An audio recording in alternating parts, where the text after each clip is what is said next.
So how do you protect against only having one scholarship quarterback possibly, but also that a mobile guy likes to run? You gotta let the guy go play. You know what I mean? And like I said, we choose not to think about, or not, not to think about, but you can't play scared of getting someone hurt. And obviously, you don't want to put unnecessary hits on him, but you also can't handcuff the kid. He's got to go play his game, and because like I've always said, to give yourself the best chance to be successful, you got to go be yourself. You know what I mean? And so it's not like we can say, hey, if you feel like scrambling, don't scramble. You know what I mean? Like, that's just not who he is. And so he's got to go play and do everything he can to be successful. And we need him to stay healthy. So that's the situation it is. But he's got to go be himself and attack like he always would. When you saw the I know Brandon Perdue hasn't been in your room for long. What's your impression of him? Yeah, Purdue's always had. He's run scout team quarterback for a long time, so he's gotten throwing reps. But obviously, again, if Fink were to go down, you got to have a plan. It's just not an ideal situation.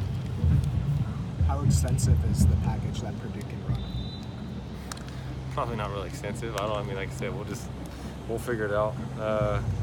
We plan on playing Fink, and again, if something happens, now you're in a scramble situation, and you got to make the best of what you got. Clay mentioned having Vaughns do some stuff back there too. Tyler's a great athlete, and he can throw a football, so we've given him snaps, and I'd put Almond back. There's lots of things. I think you got to get creative in that situation, but like I said, Tyler got to take a couple reps a day just to be back there. Again, if you get to that situation, you just got to get creative and try to figure out a way to move the football. Is that something you have to spend time this week really thinking about? Well, I spend most of my team trying to figure out how to win with Fink. But again, you're going to spend a little bit of time figuring that out. But we got a quarterback that we think can go win a football game, and we are going to plan for him to go do that. If something else happens, again, you get creative and figure something out on the fly. What stood out on film when you went back and watched that maybe you didn't see live? What's that? What stood out on film about Fink when you went back and watched? Yeah, I think that coming off the field, you had a pretty good impression of what he did. He went out there, he brought energy to the unit. The guys did a good job rallying around him. I thought we made a lot of plays. He was aggressive and played his style of football, and so you're happy with that. Again, when you go back and watch, there's reads you got to clean up. Obviously, there's things that he could have done better. But at the end of the day, he gave us a chance to win, and he gave those guys a chance to make plays, and he got great players around him, and they made plays. So, you're happy about that. But again, it doesn't matter who it is. You're always seeing where you can improve and cleaning things up. And he's going to have to go play well this week to give us a chance to win, but we expect him to do that. I know you guys preach competition a lot, especially through fall camp with the quarterbacks.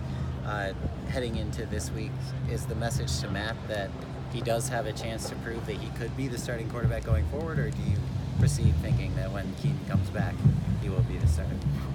That's Matt, go compete and win a game. You know what I mean? That's we're focused on this week, and obviously I think Keaton's a special player. Matt's done a heck of a job, but he's got to focus on winning the game this week for us, and that's our focus. And, this is a big game for us. Obviously, each game's a big game for you. After this, you're going into a bye week, and hopefully you can get healthy everywhere, or a lot healthier everywhere. You can figure out from there, but we need him to go play well, and like I said, I expect him to do that. What does the offensive line have to do better?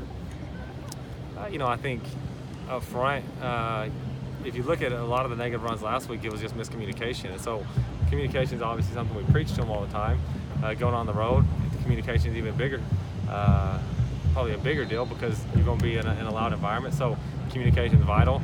I think if we communicate better the other night, they would have the run game would have been a little bit better. I thought they protected really well the other night.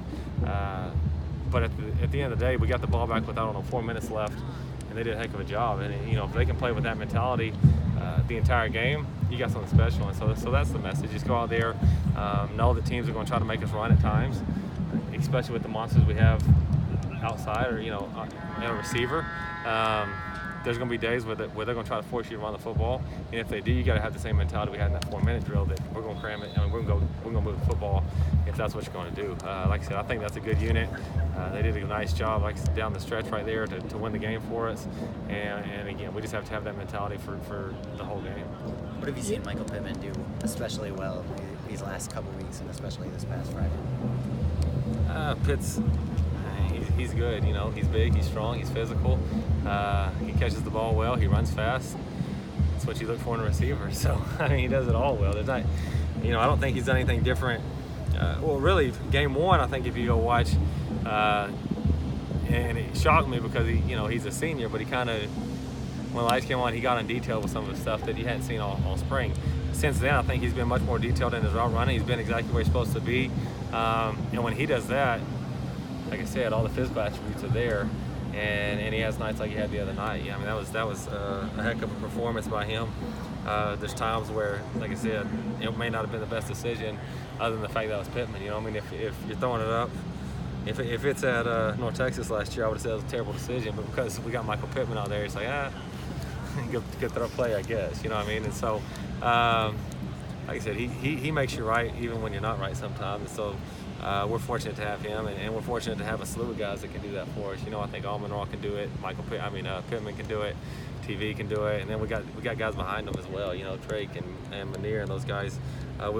We're deep at that position, and that obviously helps the quarterback have success. But Pittman, he's a competitor. He has the right mindset. He has a great skill set, and when he's focused and playing detailed, he's a tough guy to cover no matter how many guys you put out there around him. You ran, I think, 54 plays, and are you surprised that you're not running more plays than that, or is that the long ball? And I was surprised, honestly, coming in the next day, I had no idea we only ran 54 plays. Then I saw the thing that said we only ran 54 plays, and yeah, it surprised me. But you know, if you look at the stats, I mean, if you look at the drive summaries, we just didn't have any long drives. You know, I think a lot of that has to do with, you know, Pittman scoring from 80 instead of having to march down the field. And if he'll score from 80, then I'll take 54 plays every time. You know, but like I said, I think some of it had to do with the explosives that we had. And other ones, it seems like we were very explosive and went 3 and out. You know, we have to obviously improve on that and not go 3 and out. But the explosive part you'll take, and obviously our goal is to get more than that. We'd like to run more plays than that. But just to have as much success we had on that defense, because that was a really, really good defense. They did a lot of good things, and they're tough to move the football line. So to only have 54 plays and have the success we had, I think it speaks volumes to the players that we had and the plays they made. And so proud of the guys, proud of the way they made plays. We got to reset and do it again this week. How do you feel about the tempo you guys are running at right now? What's that? How do you feel about the tempo that you guys? I think our tempo is good. I just think, like I said, the number of plays, I think teams are doing a nice job holding the ball at times. You know, like if you look at Utah, their time, I mean, they were probably preaching time of possession over there. You know what I mean? We weren't preaching time of possession, obviously. So, you know, I think that when we get the ball, we're best when we play fast. I think we're doing a pretty good job of playing fast because that eliminates thinking. It eliminates thinking, did I mess up last play? Did I have a great play last play? No. All I can focus on is the next play if you're playing fast. And so that's why I think it gives us the best chance to I think that's when we're at our best. But again, I think the other team at times knows that and kind of tries to slow the game down. Especially, I mean, I think that's Utah's mentality regardless of who they're playing. You know what I mean? But so I think that, you know, at times that contributes to the play count as well. Is other teams trying to slow it down, keep the ball away from you. But I think the tempo when we're out there is pretty good right now, and we're playing fast and we're at our best when we got to play fast.